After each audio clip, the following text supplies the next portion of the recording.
come on, bounce, come on, bounce, come on, bounce, come on. For the heaviest, or you're gonna get cause we never rest, drop this on ya. For the heaviest, you would never wanna talk shit cause we come back to haunt ya. Fantastic Four: Rise of the Silver Surfer is a 2007 film. It's indeed the sequel to Fantastic Four. It's once again directed by Tim Story. Now, the premise of the film is the Fantastic Four, by this point, are pretty much celebrities. And Reed and Sue are getting ready to get married.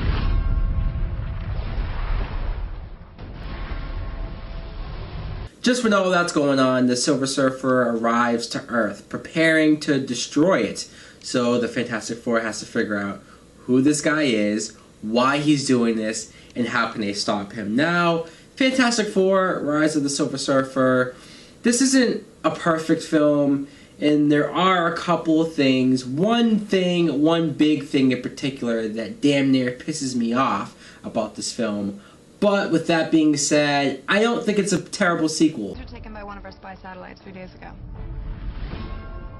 We need a way to locate and intercept that object. There are a couple of things about this movie that I don't like. Like, first, when you see at the beginning, when Johnny gets Reed to have a bachelor party, the scene where they're at the club and Reed is dancing with the two girls and he's using his stretch ability to dance with two of them. It's really silly, too silly. And even though I've always known the Fantastic Four for being a little bit on the lighthearted side, and even the first film, I feel like it was a decent balance between the lightheartedness and the seriousness. But this film is just, it's borderline corny. The rating is PG. Now, I'm not saying you can't have a Fantastic Four PG movie or even a superhero PG movie, but when the first film is PG-13, it's pretty glaring, it's pretty obvious, it's really in your face just how much more PG the sequel is.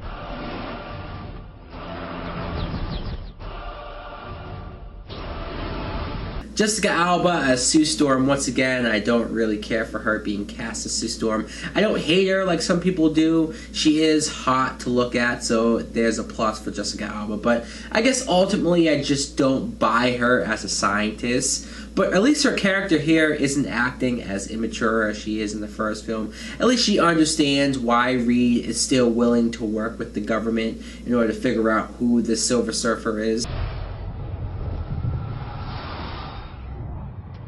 Johnny Storm, once again, Chris Evans is great in this part. I like Chris Evans. He's still providing some of the funniest stuff in the film that generally makes me laugh. Unfortunately, though, he pretty much has the same character arc as he did in the first film, where he's this cocky, big-headed guy who loves the fame, loves the notoriety, but then by the end of it has to realize how to work as a team. Yeah, I guess that's really the only type of character arc you can do with the Human Torch. I guess the only difference here is that when Johnny encounters the Surfer, it makes his powers switch with everyone else. Your encounter with the Surfer has affected your molecules. You like a volunteer? No. Michael Chiklis as the Thing. I like the Thing in this film. I like the fact that he's accepted what he is, who he is, so he's not depressed anymore, and he's a lot more fun, and he's making jokes. Oh my God! Come on! But let's get to the guy that I really want to talk about. The Silver Surfer. I think the Silver Surfer is the best thing that this film has going for it. I love when you see the Surfer. First, it destroys one planet, and then it comes to Earth, and it's almost traveling through these different countries, almost preparing to what it's about to do to Earth. It's here.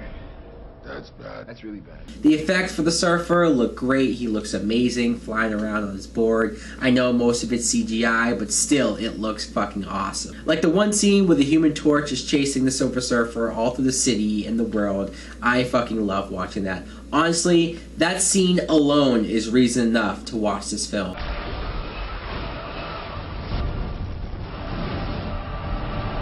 Lawrence Fishburne as the voice of the Silver Surfer. I love the voice. I wouldn't have thought Lawrence Fishburne to cast as that voice, but when I hear it, I think it sounds perfect. His reasoning when you find out he's working for Galactus, and he's doing this because he's sparing his world and the woman he loves from Galactus. I like that. That's true to the comics, but what pisses me off about this is that Galactus is done so poorly in this film. They made him a fucking cloud. A cloud. You just see Galactus as this big gray cloud hovering over planets and like almost eating them alive. And I get it. Maybe 20th Century Fox was scared. They were nervous to do the true comic book form of Galactus, who's big, huge, has that purple costume with the helmet, and I get it. It might look silly in the comic books, but you could have done something. You could have made him, I don't know, wear all black, or just a dark, really dark shade of purple. It's, I don't know. Whatever you would have done for a different design of Galactus would have been 10 times better than to make him a fucking cloud. It's like he's not even real. He's not even a person or a being. Like, what is that? We have to destroy this thing. Also, they have Victor Von Doom back in the film, and it's not like I don't like Julian McMahon who plays the character. I just don't really care for what they do with Doom. He's here for what? He has an encounter with the Surfer, and that encounter heals him. And heals him from all of his metal scarring and stuff, so when he shows up, he looks normal. And I'm like, oh, so that's it for Doom? He's just now normal? All that you know is at an end. And then the U.S. military and government that's working with the Fantastic Four to figure out what the Silver Surfer is, they just bring Victor Von Doom in to work with them like it's nothing. It's like, really? You guys are going to forgive Doom for what he did in the first film when he just went apeshit and tried to kill everyone in New York? Wow. The side plot of Reed having this backstory with the captain in the military, how they used to go to high school together and he was a jock and Reed was a nerd and now he wants to stand up to him, that I didn't give a shit about. It was pointless.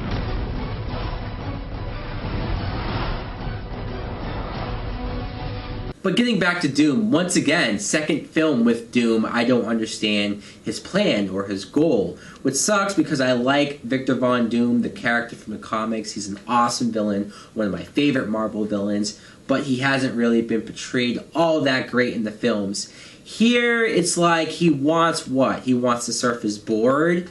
Because I get it, he wants power, but what does he expect to do once he has it, once he has his power? Galactus is coming to destroy Earth, but I will admit, seeing the scene of Doom on the Surfer's board was pretty awesome. Some of the action scenes work, like the end battle where the Fantastic Four is in Japan and they're fighting Doom and then Silver Surfer has to stop Galactus. All that happening in Japan I thought was a nice touch. Sue Storm having that connection with Silver Surfer I thought was decent, even though in the comics it was Alicia that Silver Surfer had a connection with.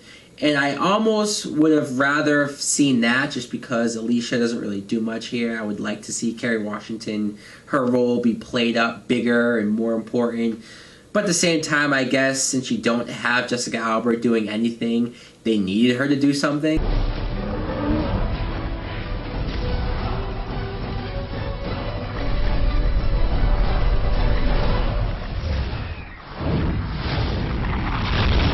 So guys, Fantastic Four, Rise of the Silver Surfer is not a perfect film. It's a little bit too much humor, and I know what they do with Galactus is so fucking messed up.